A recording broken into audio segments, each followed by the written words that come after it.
Hey everybody, what's happening? Brent Axe here from syracuse.com. We're live on the Syracuse Orange Basketball Facebook page, and we're coming off the heels of the first back-to-back non-conference loss for Syracuse since the Carrier Dome opened at home.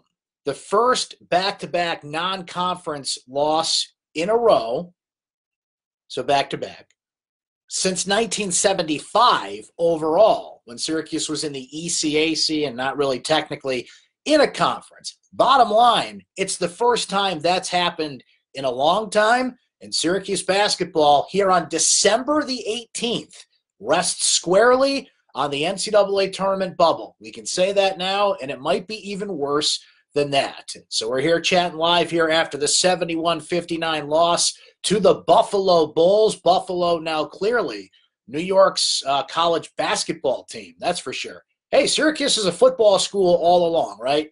I'll try and get some humor in there because Syracuse basketball fans certainly worked up. So you guys get in the comments, do your thing, keep it respectable in there, please. I know you're a little fired up after the game, but we can disagree. Certainly, you can disagree with each other, but please, no name calling, keep it respectable in the comments. As always, we're here thanks to our friends at Krause Health.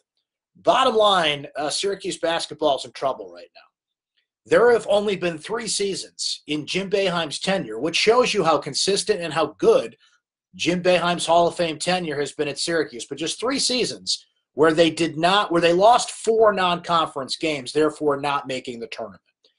And those seasons are 1982, 2015, and 2017.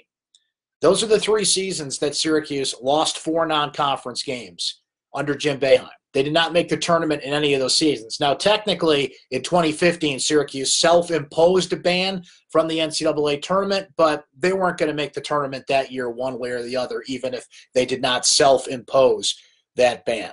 Syracuse has 4 non-conference losses, and they're about to enter play 2 more games. Arkansas State on Saturday at the Carrier Dome, St. Bonaventure on Saturday at the Carrier Dome.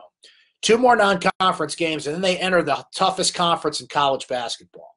This is a team that's got 5 starters back from a Sweet 16 team, though, as Jim Boeheim pointed out at his press conference, a team that lost, 14 games in the regular season and barely got into the NCAA tournament. Timing is everything, right? Last year, Syracuse got in the tournament, took advantage of that, won some close games over Arizona State, TCU, Michigan State, eventually lost to Duke by a score that was a lot closer than people thought. Syracuse really peaked in the tournament. But the thing about the tournament is you got to get there. And when you got 4 non-conference losses, that's going to be an extremely hard thing for Syracuse to do because your margin for error in ACC play is now at 0. You have got to win 10 ACC games just to be in that conversation now. And the way Syracuse looks now, particularly on the offensive side of the ball, is not good. So let's go over some numbers from tonight's game. It was eerily similar to the Old Dominion loss on Saturday, and that Syracuse started well and faded. Did not shoot well in the second half and got out-rebounded. They got pummeled on the boards by Buffalo, who out-rebounded Syracuse overall 48-35 in this game. Buffalo had 18 offensive rebounds. I want to pare that down to the second half, though. In just the second half, Buffalo out-rebounded Syracuse 29-17, 10 offensive rebounds. There, Buffalo shot 38% in that second half. Syracuse in the second half shot 8 of 29. That's 27%. Compare that to the first half when Syracuse shot 16 of 28, 57% in the first half of this game. Elijah Hughes, was consistent, really stepped up for Syracuse, hit some big shots, tried to keep him in it. He finishes as Syracuse's leading scorer with 16 points. For a while, Frank Howard played one of his best games of the season, looked good on offense, took good shots, hit 3 3-pointers, still hesitant to work the ball inside a little bit, but certainly one of his better games, but kind of faded towards the end. Tyus Battle, 4 for 10 shooting, just 1 of 4 from 3-point range, 11 points tonight. Not himself, not dominant, not taking over the game as you would anticipate Tyus Battle to do so, even at 23 points when Syracuse lost to Old Dominion on Saturday. So he had a great game and it was wasted in this case. Buffalo did a nice job defending Tyus in this game, but couldn't get their star involved. O'Shea Brissett started hot, had a great first half, but really faded after that. Finished 5 of 12 overall with 10 points. Something that's really frustrating if you follow me on social media, you listen to the radio show, we've even talked about it here a little bit. Hashtag free throws matter. So you're coming off a game where you had I don't have the numbers right off the top of my head, on Saturday against Old Dominion. I think it was 22 for 34, something like that, from the free throw line. Well, Syracuse only got to the free throw line 13 times in this game, but they go 5 of 13. You miss 8 free throws in this game, leaving, in essence, 8 points on the board, give or take a few misses. You can't leave that many points on the court when you're a bad offensive team. It was interesting to hear Jim Boeheim say at his press conference that they are coming off 2 of the worst practices that they have had in all season. And he was asked why, and Jim Boeheim, it was like an old commercial, right? Why ask why? I don't want to give that sponsor a free plug, but Jim Boeheim saying there is no why. That's just how they play. Well, there is a why. I mean, how much of this has to be put on the coaching staff, has to be put on Boeheim himself, what approach they're taking at practice, how they're trying to turn things around here. I mean, Jim's not one to point the finger at himself often, but this has got to fall on the head coach and the coaching staff in some capacity, right? What are they trying that's not working? And they do have some things. They do have some issues. Frank Howard's not all the way back, but what these start to sound like are excuses, right? And, Boeheim was honest at his press conference about the expectation for this season was based on what? It was based on 5 returning starters and, a number of things that people kind of inflated. You add in Elijah Hughes, who's been great. Buddy Boeheim didn't even play in this game. Hasn't been able to hit the threes, hasn't been able to show that he's ready for the college game. Jalen Carey's kind of had a mixed bag. He had some great plays tonight, some not so great plays tonight, but you add experience with Jalen Carey, with Elijah Hughes, with Buddy Boeheim, and I think people were right to say this team could be pretty good. Did people go over the moon with their expectations a little bit if you drop the Final Four reference or something like that? Yeah, that might have been shooting the moon a little bit. But this team is better than 7-4. This team is better than how they've played. They're certainly better than back-to-back home losses to Old Dominion and Buffalo. Look, I want to give a lot of credit to Buffalo. Buffalo is a good team. I don't care that Syracuse was favored in this game. That was not an upset that you just watched at the Carrier Dome tonight. Buffalo is the better team. They're the ranked team, and the better team won. Now, Syracuse led this game for a good 30 minutes before Buffalo got the lead in the second half and held on to it for the win when Syracuse just could not score, couldn't get the ball inside. And, we mentioned the numbers earlier, shooting in the first half versus the second half here. But I don't want to hear anybody say that Buffalo pulled an upset tonight. That was not an upset. That's a team that plays hard for their head coach, Nate Oates. They really embrace their blue-collar mentality. They've got the blue hard hat that they award to the player that racks up the most hustle points. The coaches wear, like, literal blue shirts, like the blue working shirts in the pregame warmups. The tone that they have set and how they play for Nate Oates, and this started with Bobby Hurley, maybe even started a little bit before that. Look, Buffalo in this calendar year has beaten now Syracuse, West Virginia, and Arizona in the NCAA tournament. So I want to give credit to Buffalo. I don't want this to just be, a complaint fest about Syracuse, because Buffalo has earned where they are as a program, and sky's the limit for them now. They could be an at-large bid into the NCAA tournament this year. They really could. They've got Marquette, I believe, their next game are coming up shortly. They win that game, they could go undefeated. They really could. Who's going to beat them in the MAC short of, some weird upset that happens to teams all year? But this is a Buffalo team that they might not lose, 2-3 games the whole season. It's incredible what they're doing out there. So let's give them props. Let's give them credit. At the same time, Syracuse is a big mess, and it really starts on the offensive end. This team just doesn't have a flow on offense. Jim Boeheim just saying at his press conference, we can't run. I disagree with that. I think you've got to find a way to do that. I think that comes from Frank Howard getting back in the flow. Jalen Carey will challenge. You have to run, because what you're doing now doesn't work. This ISO ball at the top, moving around, it doesn't work. And what I liked about tonight, and I mentioned this on the radio earlier today if you were listening, I felt like the type of game that Buffalo plays. Buffalo loves tempo. Buffalo loves to get shots up within the first 10 seconds of the shot clock. It was nice to see some shots going up in this game before single digits on the shot clock. I thought that would benefit Syracuse. I thought that would benefit a player like Tyus Battle, would get Frank Howard back into the game. Would benefit an O'Shea Brissett, who, again, was good in the first half, but kind of faded offensively in the second half. And some guys did play well in that kind of up-tempo game. Elijah Hughes, notably, although Elijah had 6 turnovers in this game. He can't be totally excused for that. But I think Syracuse is at their best when they just play. You look at the second half of the Georgetown game when they scored 50 points. You look at the Ohio State game, particularly the second half. They're just playing ball. They're just going up and down the floor. This kind of slow-down style that has, played college basketball. I'll say it that way because I hate to see it. I just love watching up and down basketball, as I think most of us do. Well, what you're doing isn't working. So I think Syracuse has got to find a way. And I'm not saying they're going to go out there and be, UNLV of the early 90s. But man, you got to push tempo. You got to get something going here. Syracuse is at a point where they've got to really reevaluate what they're doing, because what they're doing on the offensive end isn't working. They're not getting anything from their centers. I'll say this. Barama Sidibe was better tonight. I think he had a presence in his 18 minutes in this game. He had 3 points, 2 rebounds, 2 blocks. I mean, it's not huge, but it's something. Pascal Chukwu in 19 minutes, 2 points, 3 rebounds. And 1 block. Marek Dolzaj struggled in this game. He played just 9 minutes. The matchups weren't there. He barely even shows up in the box score. He missed 2 free throws and 2 personal fouls. I mean, you're getting nothing from your center position. And like I said, Barama actually played better than he has. But think of, you're starting from the bottom and working your way to the top. I think that's a song out there, right? Started from the bottom and look where I am now, or something like that. Those of you that know that song are going to make fun of me for that. And that's fine. You should, because I don't know that song. But they're not getting anything from their inside play. So what teams are doing is they're just making life harder on Frank, O'Shea, Elijah, and Tyus. And tonight, Tyus fell into that trap. Again, credit to Buffalo. They really defended him well. But when there's 8-9 minutes to go and Tyus Battle has 1 shot attempt, I mean, it's tough because for the most part, I don't want to rip on him too much because Tyus does his job on this team.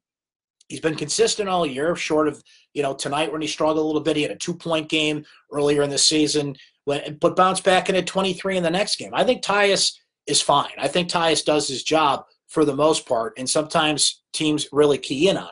But it's getting much easier I'll just throw the numbers from Tyus out there from tonight just for argument's sake. He had 11 points, 4 of 10 shooting the ball, and, kind of racked up a little bit here and there elsewhere in the box score. But I mentioned it, when you have no presence inside and you're getting nothing from your centers, it's so much easier for teams to just, okay, we're going to take Tyus out of this game. We're going to make him earn what he's going to earn. Think how many perimeter shots Syracuse was taking in the second half, which, by the way, they were not doing in the first half. Let's go over the numbers here. In the first half, Syracuse was 2 of 6 from 3-point range. That's it. Buffalo fired up 18 3-pointers. Now you go to the second half. Syracuse, 16 3-pointers because Buffalo was not letting them inside, and Syracuse just doesn't have the big men presence to work the ball in, out. They had to shoot from the outside. They did hit a few, but you can't sustain that throughout. This is not a team that can just consistently shoot threes like that. So a bevy of problems for this Orange team. They sit squarely on the bubble here on December the 18th. Can they turn it around, make it competitive, and give us all a reason to watch? Look, we've doubted Syracuse teams before, last year notably, and they got in the tournament. But there's a pattern here. I mean, you can't get around the fact, I brought it up. So there's been 3 teams, now 4, when you include this team, that have lost 4 non-conference games. 3 of those teams have been since 2015. 2015, 2017, 2018. Now, our non-conference schedule is tougher. They certainly are. Our teams that Syracuse plays pre-ACC better, namely Buffalo. I think Old Dominion could be an NCAA tournament team. Inevitably, there's 2 or 3 teams a year you play in non-conference that end up better than you think and go to the tournament. But this is a recent trend here.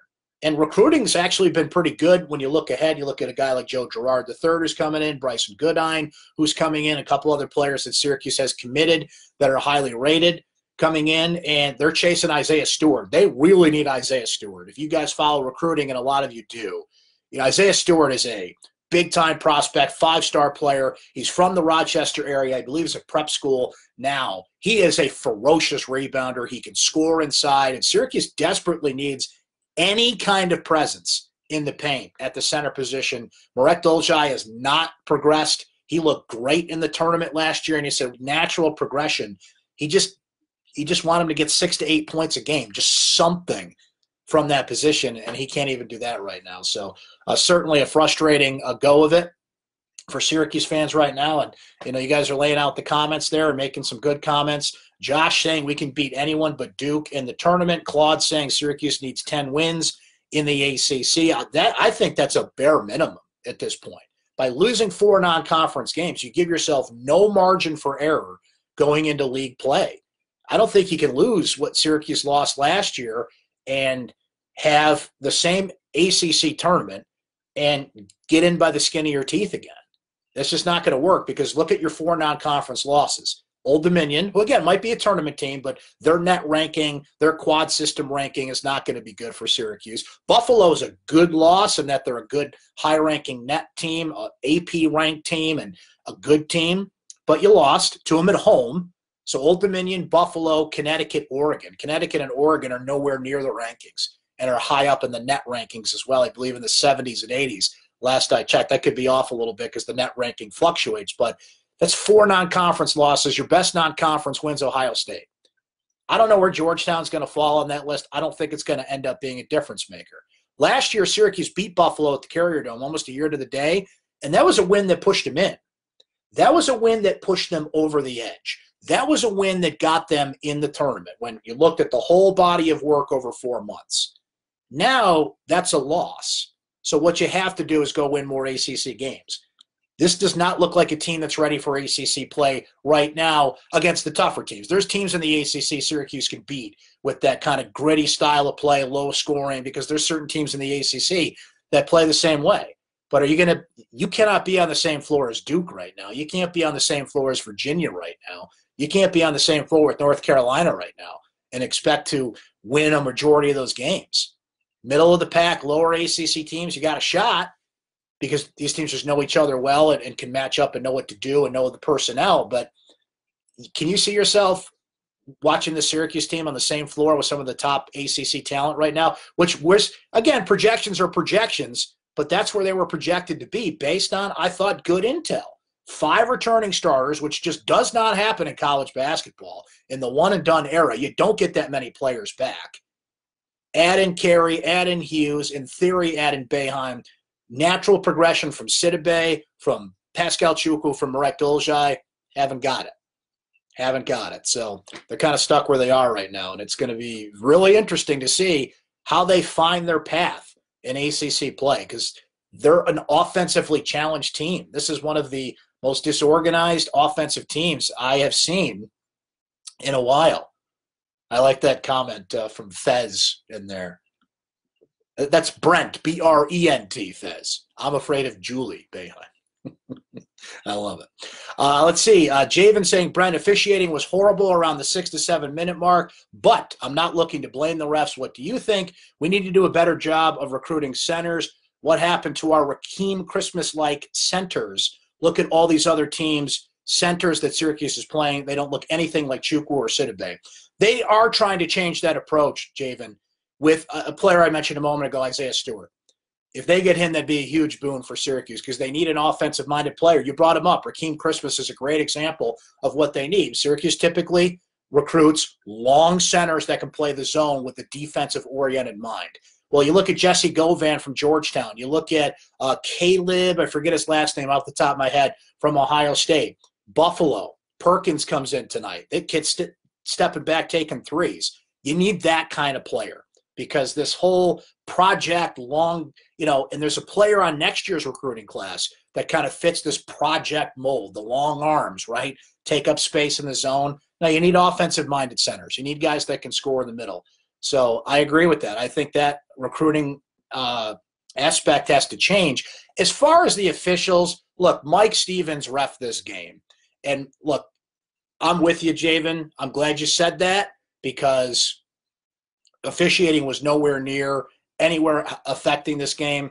You look at the free throw total. Syracuse had, overall, 5 of 13. Buffalo got to the line 20 times, so a few more calls went Buffalo's way. The officiating was much worse Saturday against Old Dominion, but tonight, Mike Stevens refed. That's all you need to know. Mike Stevens consistently rates as a guy who, let's just say, blows the whistle a heck of a lot more than most referees do.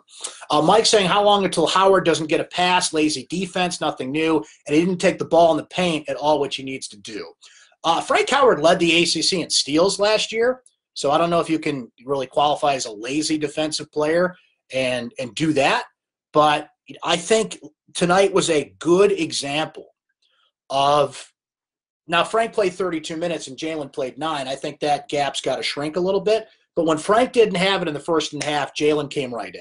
And I think that's what you've got to see. Look, Jalen is a freshman. He's going to make mistakes, but he's aggressive. He'll take it to the hole. He's doing something that Frank can't do, which is fine. They can complement each other. Frank had his best scoring day, had a good shooting day from three-point range. Let him do that, but let Jalen get in there when you really need somebody to charge to the hole. And look, there was a point with about 7 minutes to go. Jalen had to get out of that game, and you needed your senior leader back in that game. So lazy on defense. Look, Frank is tentative right now. There's no question. Frank, I don't know what it's going to take. Eat nails for breakfast, a big old motivational speech. Maybe they can, Skype with Mike Hopkins to get him fired up. I don't know. But he does have to be a leader out there. What this team lacks is a true floor leader. Tyus battle at times. Elijah can certainly score. Frank's getting there, but they need a leader out there. They need somebody to facilitate, particularly on the offensive end, right? But to say that Frank's minutes should shrink in favor of Jalen Carey, let me just check the box score tonight. I think it was pretty much the same as last game. But let's see here. Yeah, Frank had 32 minutes, Jalen Carey had 10. If Frank's playing this way and he's not consistent and is still tentative, gap's got to shrink. And you want to see Frank play 27 minutes and Jalen play 15 if that's what it's going to take for this team to get a spark on offense. And they're looking for any kind of spark on the offensive end. Michael saying not one returning player on this team has improved from last year. Thank God for the transfers. Luke saying it doesn't appear to be cutting it in regard to set plays. Responding to Luke there.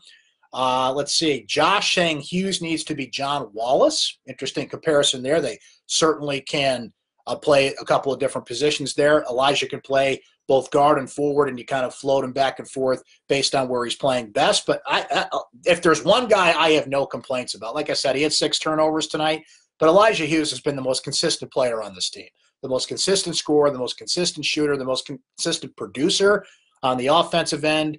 He's had a couple of slip-ups for the most part, though. You get what you get out of Elijah tonight, and what you got out of Elijah tonight was 6 of 15, 2 of 9 from three-point range. That's not good when you look at those numbers, but he had 16 points. And he had some good looks, had some good opportunities. If Elijah's giving me 16 points, I got to live with the 6 turnovers, and I got to live with the bad shooting night because he's willing to shoot it, and he had a lot of good looks for the most part out there tonight. All right. Tell you what, a good question from Jack. I've got to ask Jim Boeheim about this because Howard Washington has just disappeared. Is he even still on the team? It's amazing how, and from all I know, he's healthy. From everything I understand, he's practicing, he's healthy. He's, I don't know. And I hate to say that because I like to know the answers to these questions, but he has been a ghost. They're not putting him out there at all. So maybe there's more to the injury situation than we think. I mean, I don't know is the answer. And I hate when that's the answer because I want to give you guys the information you're looking for. But he's been nowhere. I'm glad you brought that up because I don't know how much he could really bring to fix the problems on this particular team. I don't know if he's that much better offensively than the guys that are out there. And, I don't know what he could do. But, certainly Syracuse is out of excuses to try some new things here to get this offense in gear. So good question to end on there because I don't know what's up with him, but he seems to be heading down that road of there's always, Matthew Moyer last year, and there's always that one odd man out that ends up transferring, and it looks like Howard Washington could be going down that road. Okay, couple of points of matter here. We will not be here Saturday, okay? I will not be here Saturday doing this post game. I'm going to be taking the night off. Ironically, I'm actually going to the game, just going to the game, not working that night. So we will not have a post game chat Saturday. We will have post game chats here on Facebook for both the Camping World Bowl. Hey, good news, only 10 days to the Camping World Bowl, everybody, on December 28th. And we will have a post game chat here on Facebook December 29th for St. Bonaventure, okay? So we will not be here Saturday. I will never recap Saturday or anything. I will have a recap up tomorrow, on Wednesday morning, if you're watching this Tuesday night. Some of you watch the replay later on YouTube, and thanks for that. Just a reminder, we do put this up on YouTube if you want to check it out later on the Syracuse Orange Sports page. So all the normal stuff tomorrow, Wednesday, whenever you read the recap and all of our great coverage from Mike Waters, Donna Dakota, Chris Carlson, and the crew. So that will be up for Buffalo. Nothing for Saturday, taking the day off. Again, ironically, I'm actually going to go to the game, but not working that day. We'll be back for the Camping World Bowl. We'll be back for St. Bonaventure. So that being said, I won't be back with you guys here until after Christmas. So I'd like to say a Merry Christmas to everybody watching. Really appreciate you coming by and hanging with me here after the games. I hope you enjoy the holidays. Hope you enjoy the upcoming festivities, and hope you have a peaceful, lovely, Merry Christmas. And we'll see if Syracuse can get some offense from Santa Claus, right? In the meantime, thanks for hanging out tonight. Thanks to our friends at Krause Health for presenting this. And thanks for coming by tonight. Syracuse losing to Buffalo 71-59. It's been our Facebook live chat here on the Syracuse Orange Basketball Facebook page. I'm Brent Axe. We'll talk to you next time.